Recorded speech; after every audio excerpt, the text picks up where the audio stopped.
আমাদের নেতাদেরকে, আমাদের পীর পুরোহিতদেরকে আমরা রব হিসাবে মনে করি। কই না, আমরা তো এভাবে কখনো মনে করি না। আমরা তো কখনো বলি নাই এই হুজুর আমার রব, এটা তো আমরা কখনো বলি নাই। আচ্ছা, আল্লাহ রাসূল বলেন, আচ্ছা শুনো, তোমাদের এই হুজুররা যখন বলে এটা হালাল, তোমরা হালাল হিসেবে মনে করো, এটা হারাম, তোমরা এটাকে হারাম হিসেবে মনে করো। এটা কোরআনে কি বলছে, হাদিসে কি বলছে, ইসলামী শরীয়ত কি বলে, তোমরা এগুলার তোয়াক্কাও করে নাই। হুজুর বলছে ব্যাস এটাই যথেষ্ট। তোমরা কি এটা মনে করতা? হ্যাঁ, এটা করতাম, যে হুজুর যেটা বলছে হালাল বাস হালাল, হুজুর বলছে হারাম বাস হারাম।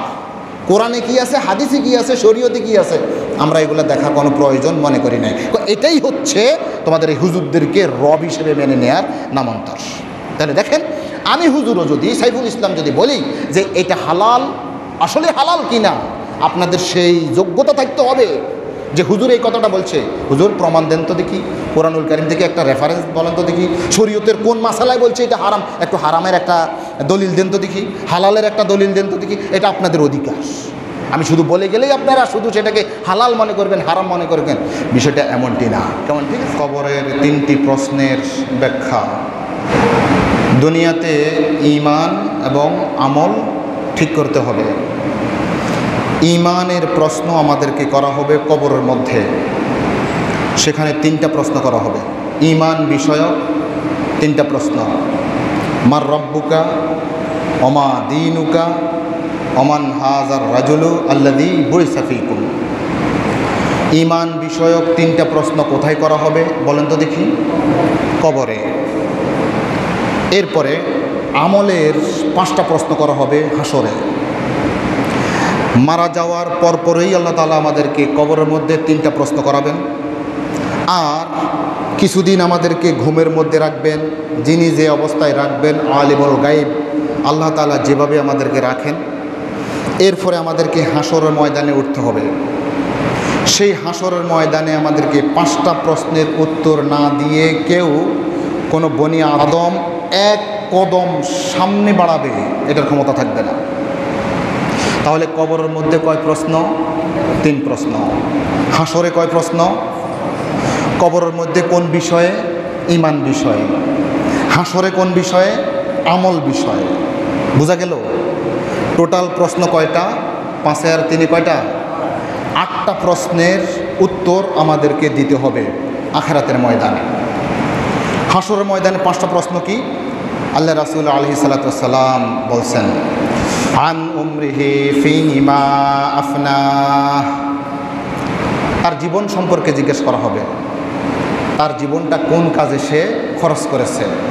ওয়া আন শাবাবিহি ফীমা আবলাহ।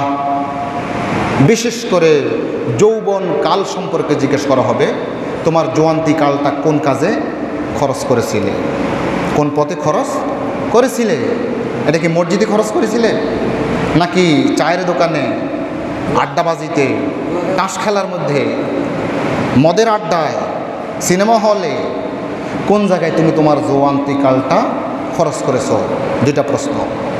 3 নং প্রশ্ন হচ্ছে আন মালিহি মিন আইনা ইকতাসাবাহু।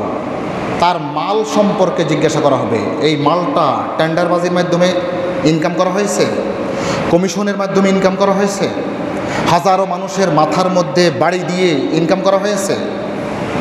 এই প্রসঙ্গে আল্লাহ তাআলা জিজ্ঞেস করবেন। কয় নম্বর প্রশ্ন? 4 নম্বর প্রশ্ন হচ্ছে ওয়াফিমা আনফাকাহু। কোথায় এই টাকাগুলো, এই মালগুলো খরচ করেছে সেটাও জিজ্ঞেস করা হবে। দ্বীনের কাজে সে খরচ করেছে, আখিরাতের কাজে খরচ করেছে, নাকি বিভিন্ন শয়তানি বজ্জাতি যেটা শরীয়ত অনুমোদন করে না এই পথে খরচ করেছে। আর 5 নম্বর প্রশ্ন, হাসরের 5 নম্বর প্রশ্ন হচ্ছে ওয়ামাজা আমেলা ফিমা আলেমা। সে যা জেনেছে সেটা ওই অনুযায়ী আমল করেছে কিনা। এই ক্ষেত্রে কি পীর সাহেব, কি স্যার, কি প্রফেসর, কি ইমাম সাহেব, কি মুয়াজ্জিন সাহেব, কি খতিব সাহেব, সাধারণ মুসল্লি, প্রধানমন্ত্রী, মুটে, কুলি, সবাই একই। তিনি যা জেনেছেন সেই অনুযায়ী আমল করেছেন কিনা। তাহলে হাসরের ময়দানে কয়টা প্রশ্ন করা হবে? কবরে কয়টা প্রশ্ন করা হবে? টোটাল কয়টা প্রশ্ন করা হবে? 8টা প্রশ্নের উত্তর আমাদেরকে এই দুনিয়ার মধ্যে ঠিক করে নিতে হবে। দুনিয়ার এই সময়ের মধ্যে, অল্প সময়ের মধ্যে আমাদেরকে এই প্রশ্নগুলো যদি আমরা ঠিক করে না যেতে পারি, উত্তরগুলো যদি ঠিক করে না যেতে পারি, তাহলে আমরা যতই চেষ্টা করি আখেরাতে সেই প্রশ্নের উত্তর দিতে পারবো না। কবরের মধ্যে 3টা প্রশ্নের সর্বপ্রথম প্রশ্ন হচ্ছে মার রব্বুকা, তোমার রবকে। এখন প্রশ্ন হচ্ছে এই রব প্রসঙ্গে জিজ্ঞেস করা হবে। কেন রব? কেন? আমি হাদিস শরীফের মধ্যে দেখেছি 99টা নাম আছে আল্লাহ রাব্বুল আলামিনের, আছে না? ওয়ালিল্লাহিল আসমাউল হুসনা ফাদউহু বিহা। আল্লাহ রাব্বুল আলামিনের সুন্দর সুন্দর অনেকগুলো নাম আছে। তো হাদিস শরীফের মধ্যে একটা হাদিসের মধ্যে 99টা নামের উল্লেখ আছে, কিন্তু 99টা নামের মধ্যে কোথাও আমি আর রব এটা নেই। খেয়াল করছেন আপনারা? দেখিয়ে 99টা নামের মধ্যে রব শব্দের এটা নেই, রব শব্দটা নেই, কিন্তু সেই সম্পর্কেই আল্লাহ তাআলা জিজ্ঞেস করবেন। মানে রব এমন একটা শব্দ যে এটা আসমাউল হোসনায়ের 99টার মধ্যে নাই, তবে 99টা নাম এই রবের মধ্যে আছে। প্রত্যেকটা নাম রবের ভিতরে লুকায়িত আছে, আল্লাহ তাআলা বলছেন। যেমন ধরেন আল্লাহ তাআলার একটা নাম হচ্ছে খালিক। কখনো কখনো রব বলে খালিক উদ্দেশ্য করা হয়েছে।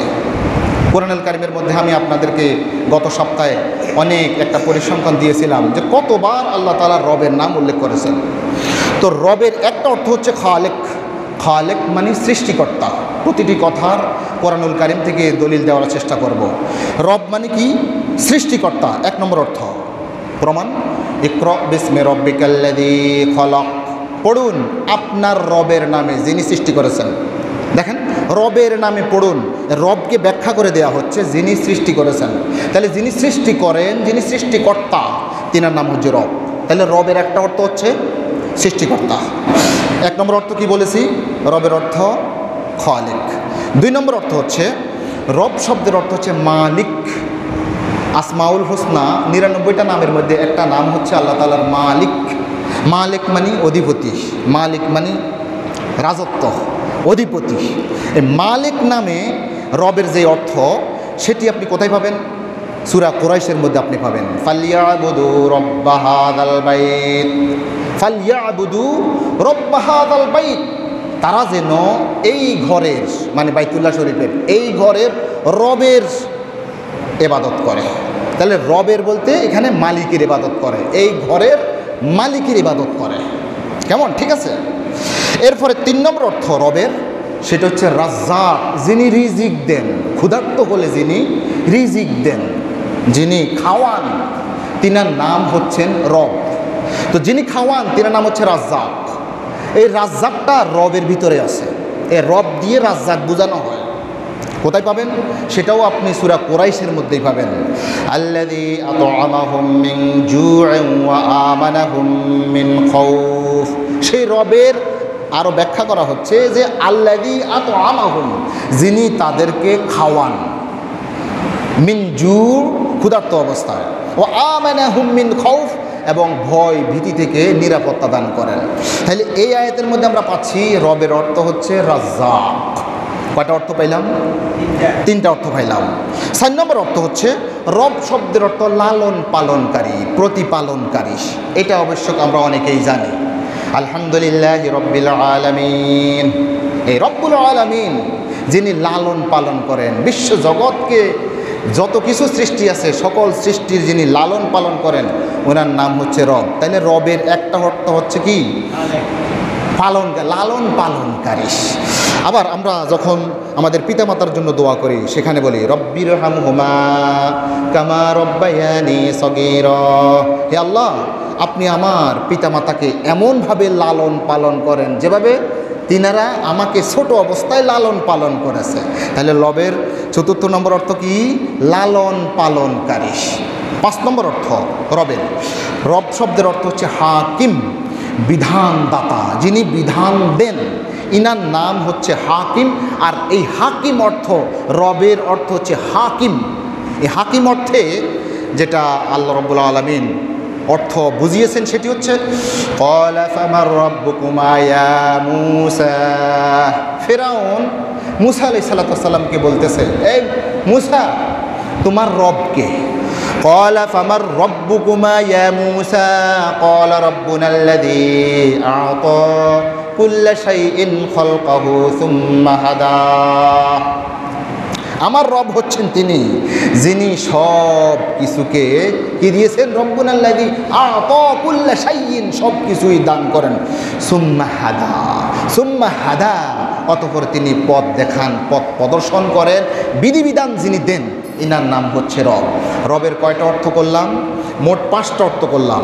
এই 5টা অর্থের মধ্যে 4টা অর্থ আবু জেহেল, উতবা, সাইবারা মানত, কিন্তু পঞ্চম অর্থ মানত না। আবু জাহেলরা এই 5টা অর্থের মধ্যে 4টা অর্থ মানত, কিন্তু বিধান দিতে হবে আল্লাহ রাব্বুল আলামিনের পক্ষ থেকে, এটা মানত না। এই জন্য তারা কাফের। বর্তমান সময়েও যিনারা রবের এই 4টা অর্থ জানেন, মানেন, কিন্তু এই পঞ্চম অর্থ, তিনি যে বিধানদাতা, আমাদের ওনার বিধান আমরা পালন করতে হবে, লালন করতে হবে, আমরা ওনার সেই বিধানকে অনুসরণ করতে হবে, ওই আইন মানতে হবে, এটা যিনি মানেন না, 5ম নম্বর অর্থ যিনি মানেন না, তিনি কি? তিনি আর মুসলিম হিসেবে থাকতে পারবেন না। হ্যাঁ, আপনি কাফের মুশরিকদেরকে জিজ্ঞাসা করেন, এই সূর্যকে উদিত করে, বলবে যে আল্লাহ। আচ্ছা, চন্দ্রকে উদিত করে আল্লাহ, বৃষ্টিকে দেন আল্লাহ, মেঘমালাকে পরিচালনা করেন আল্লাহ, আপনি জিজ্ঞেস করিয়েন। কিন্তু তারপরও একজন কাফের কেন? আপনাদের কাছে আমার প্রশ্ন, এটার একমাত্র উত্তর হচ্ছে 5ম নম্বর অর্থ, অর্থাৎ রব্বুনাল্লাযী আ'তা কুল্লা শাইইন খালকাহু সুম্মা হাদা, তিনি যে হেদায়াত দান করেন, পথ নির্দেশনা দান করেন, বিধিবিধান দান করেন, এই 5ম অর্থ না মানার কারণে সকল কাফের হয়ে যায়। রব এত গুরুত্বপূর্ণ যে যুগে যুগে কালে কালে এই রব নিয়ে কাড়াকাড়ি করেছে 2 শ্রেণীর মানুষ। এক শ্রেণীর মানুষ হচ্ছে শাসক শ্রেণী, আরেক শ্রেণীর মানুষ হচ্ছে যাজক শ্রেণী, পীর পুরোহিত যারা, হুজুররা যারা, এরা সব সময় নিজেকে রবের দাবিদার করেছে ওই 5ম অর্থে। আপনি দেখেন ফিরআউন নিজেকে রব, শুধু রব না, আনা রব্বুকুমুল আ'লা, ফাহাশারা ফানাদা ফাকালা আনা রব্বুকুমুল আ'লা ফাআখাযাহুল্লাহু নাকালাল আখিরাতি ওয়াল উলা। সূরা নাজিয়াত 23 থেকে 25 নং আয়াতের মধ্যে আল্লাহ তাআলা এই কথাটা বলেছেন। দেখেন, এই শাসক শ্রেণী, এই রুবুবিয়ত, আল্লাহর যেটা একেবারে গুণ ছিল, আল্লাহর যেটা পদমর্যাদা ছিল, আল্লাহর যেটা ওটার মালিক ছিল, রব হওয়ার একমাত্র অধিকারী হচ্ছেন আল্লাহ রব্বুল আলামিন, সেটা শাসক শ্রেণীর মধ্যে দেখেন ফিরআউন নিজেকে কি বলতেছে, আনা রাব্বুকুমুল আ'লা, আমি হচ্ছি তোমাদের সবচাইতে বড় বিধানদাতা, আমার হুকুমটাই চলবে। এই জন্যই তাকে কাফের নামে গণ্য করা হয়। কি ঠিক না? ফিরআউন কি মুসলিম নাকি কাফের? ফিরআউন মুসলিম নাকি কাফের বলেন? নিশ্চয় কাফের। কি ঠিক না? সে 40 বছর আগে যখন মনে করেছিল যে আমি একটু কি হব, রব হব, আমার হুকুমেই সারা দেশ চলবে, মিশর দেশ চলবে, তখন তার পরামর্শদাতা সেই উজির হামান বলেছিল, না, তুমি এখন যদি তোমার রবের দাবি করো, তোমার জনগণ যে ইউসুফ আলাইহিস সালামের যে শিক্ষা দীক্ষা এখনো সমাজের মধ্যে রয়ে গেছে, এটার কারণে তোমাকে রব মেনে নেবে না। তো 40 বছর আগে সে একটা কথা বলেছিল ওয়াকালা ফিরআউনু ইয়া আইয়ুহাল মালাউ মা আলিমতু লাকুম মিন ইলাহিন গায়রি। 40 বছর আগে সে একটা নিজেকে ইলাহ হিসেবে দাবি করেছিল। তারপর একবারে নর্মালভাবে সে বলেছিল যে আমাকে ব্যতীত তোমাদের আর অন্য কোনো ইলাহ আছে এটা আমি জানি না। নর্মাল কথা। 40 বছর পর্যন্ত ইউসুফ আলাইহিস সালামের শিক্ষা দীক্ষা সমাজ থেকে যখন তাওহীদের শিক্ষা, রেসালতের শিক্ষা, আখিরাতের শিক্ষা সব কিছু যখন ধ্বংস করে দিল শিক্ষা ব্যবস্থাটা, সেই হিসাবে গড়ে নিল। এরপরে 40 বছর পর যখন মানুষ ঘোড়া গাদা হয়ে গেছে, কোনটা দ্বীনের, কোনটা আখিরাতের, কোনটা দুনিয়ার, কোনটা শিরক, কোনটা বেদাত, এটা যখন আর জানে না, 40 বছর পরে সে বলল আনা রব্বুকুমুল আ'লা, আমি হচ্ছি তোমাদের সবচাইতে বড় রব। আল্লাহ রাব্বুল আলামিন বলেন ফাআখাযাহুল্লাহু নাকালাল আখিরাতি ওয়াল উলা। প্রথমে যেই কথাটা বলেছিল 40 বছর আগে এবং সর্বশেষ যেই কথাটা বলেছিল 40 বছর পর, অর্থাৎ 40 বছর আগে যে নিজেকে ইলাহ হিসেবে দাবি করেছিল, 40 বছর পর সে সবচেয়ে বড় রব হিসেবে দাবি করেছিল। এই দুটোটার কারণেই ফাআখাযাহুল্লাহু নাকালাল আখিরাতি ওয়াল উলা। তাহলে দুই শ্রেণীর মানুষ এই রুবুবিয়তকে, আল্লাহ রাব্বুল আলামিনের যে গুণ, এই গুণকে কেড়ে নেওয়ার চেষ্টা করে। এক নম্বর আমরা কাকে প্রমাণ দিলাম? একটা হচ্ছে ফেরাউন। ও এখানে আরেকটা কথা বলি যে ফেরাউন নিজেকে কি বলেছিল? আনা রব্বুকুমুল আলা। কিন্তু এই আনা রব্বুকুমুল আলা যে এত সন্ত্রাসীমূলক কথা বলেছিল, এত বিশৃঙ্খলাপূর্ণ কথা বলেছিল, তার সাথেও আল্লাহ রাব্বুল আলামিন হারুন এবং মুসা আলাইহিস সালামকে যখন দাওয়াত দেওয়ার জন্য বলা হচ্ছিল, যাও তোমরা দুজন গিয়ে সেই সন্ত্রাসী ফেরাউনকে দাওয়াত দাও। কিভাবে দাওয়াত দাও? ইযহাবা ইলা ফিরআউনা ইন্নাহু তাগা। হে মুসা, হে হারুন, যাও তোমরা উভয়ে যাও। কার কাছে? ওই যে ফেরাউনের কাছে। ইন্নাহু তাগা, সে সীমা লঙ্ঘন, সে তাগুত হয়ে গিয়েছে। তাকে দাওয়াত দিবা কিভাবে? ফাকুলা লাহু কাওলাল লায়্যিনান লাআল্লাহু ইয়াতাযাক্কারু আও ইয়াখশা। তার সাথে কথা বলবা নরম নরম স্বরে, নরম নরম করে কথা বলবা, সেখানে যাইয়া কঠোর কোনো কথা বলবে না। দেখেন আল্লাহ রাব্বুল আলামিনের যদি এটা আচরণ হয়, আল্লাহর সবচেয়ে বেশি বড় সীমালঙ্ঘনকারী ফেরাউন, সেই ফেরাউনের সাথে কথা বলার জন্য বলছে আপনারা উভয়ে গিয়ে তাদের সাথে নরম নরম কথা বলেন। তাহলে যিনি নিজেকে বলছিলেন আনা রব্বুকুমুল আলা, আমি হচ্ছে সবচেয়ে বড় রব, তার সাথে যদি আল্লাহ রাব্বুল আলামিন বলেন নরম নরম কথা বলে তাদেরকে দাওয়াত দেন। আর আমরা যারা মুসলমানরা 5 ওয়াক্তের মধ্যে সেজদার মধ্যে যাইয়া বলতেছি সুবহানা রব্বিয়াল আলা, সে বলেছিল আনা রব্বুকুমুল আলা, তার সাথেও এত সুন্দর আচরণ। আর আমরা যারা প্রতিনিয়ত আল্লাহর কাছে বলছেন সুবহানা রব্বিয়াল আলা, আমাদের রব কতই না উত্তম, কতই না মহান, কতই না পবিত্র, তাহলে আমাদের সাথে আল্লাহ তাআলা কেমন ব্যবহার করবেন? নিশ্চয়ই আমরা আশাবাদী যে আল্লাহ রাব্বুল আলামিন আমাদের সাথে ভালো ব্যবহার করবেন, ঠিক না? তাহলে 1 নম্বর উদাহরণ দিলাম, যিনি রবকে নিয়ে, রুবুবিয়তকে নিয়ে কাড়াকাড়ি করেন, মানে আইন রচয়িতা হিসেবে নিজেকে মনে করেন। 1 নম্বর প্রমাণ ফেরাউন। 2 নম্বর নমরুদকে আমরা উদাহরণ হিসেবে দিতে পারি। নমরুদ প্রসঙ্গে হযরত ইব্রাহিম আলাইহিস সালাম যখন সেই নমরুদকে দাওয়াত দিলেন যে তুমি ঈমান আনো রব্বুল আলামিনের প্রতি, এরপরে নমরুদ বলল কি ব্যাপার, রবকে? আমি তো রব। সেই কথাটা আল্লাহ রাব্বুল আলামিন একটা জায়গার মধ্যে উল্লেখ করতেছেন, আলাম তারা ইলাল্লাযী হাজ্জা ইব্রাহিমা ফি রাব্বিহি আন আতাহুল্লাহুল মুলক। আপনি কি তাকে দেখেছেন যে ইব্রাহিমের সাথে তর্ক বিতর্ক করে, ঝগড়া করে? কোন বিষয়ে? ফি রব্বিহি, রবিবিয়তের ব্যাপারে, রব হওয়ার ব্যাপারে। ইব্রাহিম আলাইহিস সালাম বলতেন যে আল্লাহ রব, সে বলতেছে নিজে রব। এই যে তর্ক বিতর্ক করতেছে, আপনি কি সেটা দেখেছেন? আল্লাহ তাআলা বলছেন সূরা বাকারা 258 আয়াতের মধ্যে আল্লাহ রাব্বুল আলামিন কথা বলছেন আন আতাহুল্লাহুল মুলক। এটা এই জন্য করতেছে আল্লাহ তাআলা তাকে মুলক দিয়েছেন, রাজত্ব দিয়েছেন, রাজত্ব পেয়ে সে নিজেকে রব হিসেবে দাবি করতেছে। আপনি কি তাকে দেখেছেন যে ইব্রাহিমের সাথে তর্ক বিতর্ক করতেছে রুবুবিয়ত নিয়ে? ইন ক্বালা ইব্রাহিমু রাব্বিয়াল্লাযী ইউহয়ী ওয়া ইউমীত। ইব্রাহিম আলাইহিস সালাম বললেন আমার রব হচ্ছে যিনি মৃত্যু দেন, যিনি জীবিত করেন। ক্বালা আনা উহয়ী ওয়া উমীত। নমরুদ বলল আমিও তো জীবন দেই, আমিও তো মৃত্যু দেই। এই জেলখানা থেকে 2 জন মানুষ নিয়ে আসো, একজনকে জবাই করে ফেললো, আরেকজনকে বললো যে যাও বেকসুর খালাস। এই দেখছো, আমিও তো জীবন দান করলাম, আমিও তো মৃত্যু দান করলাম। এবারে ইব্রাহিম আলাইহিস সালাম বললেন ক্বালা ইব্রাহিমু ফাইন্নাল্লাহা ইয়াতি বিশ-শামসি মিনাল মাশরিক ফাআতি বিহা মিনাল মাগরিব ফাবুহিতাল্লাযী কাফার। ঠিক আছে, তুমি যেটা বলছো আমি তোমাকে একটা যুক্তি দিলাম, তুমি বলছো তুমি রব, তুমি জীবন দাও, তুমি মৃত্যু দাও। ঠিক আছে, আমার রব পূর্ব দিক থেকে সূর্য উদিত করে, তাহলে তুমি পশ্চিম দিক থেকে এবারে সূর্য উদিত করো। ফাবুহিতাল্লাযী কাফার, হত বিহব্বল হয়ে গেল, একবারে বেকুব বনে গেল। কে? ওই যে কাফির হয়েছে, অর্থাৎ নমরুদ একেবারে কি হয়ে গেছে? হত বিহব্বল হয়ে গেছে, বেকুব বনে গেছে। ফাবুহিতাল্লাযী কাফার। আমি 2 জন ব্যক্তির উদাহরণ দিলাম যেনারা শাসক শ্রেণীর। এই জন্য যুগে যুগে কালে কালে যারা নিজেদেরকে শাসক শ্রেণীর মনে করে, যারা পদমর্যাদার মধ্যে থাকে, এরা বলে যে এই দেশটা চলবে আমার হুকুমে। অর্থাৎ আল্লাহ রাব্বুল আলামিন যেই বিধান রচনা করার যেই সত্ত্বাধিকারী, সেই পর্যায়ে নিজেদেরকে মনে করে। যেমন ফেরাউন, যেমন নমরুদ, এমনকি কিয়ামত পর্যন্ত যারা সন্ত্রাসী টাইপের যারা রাষ্ট্রপ্রধান থাকবে, এরা নিজেদেরকে রবুবিয়তের দাবি করে। এই জন্য আল্লাহ রাব্বুল আলামিন বলছেন, খবরদার এই রব সম্পর্কে তোমাদেরকে কিয়ামতের ময়দানে কবরের মধ্যে সর্বপ্রথম জিজ্ঞেস করা হবে, তুমি কাকে রব মানে নিছিলা। তাহলে এক শ্রেণীর হচ্ছে শাসক শ্রেণীর, আরেক শ্রেণীর হচ্ছে যাজক শ্রেণী।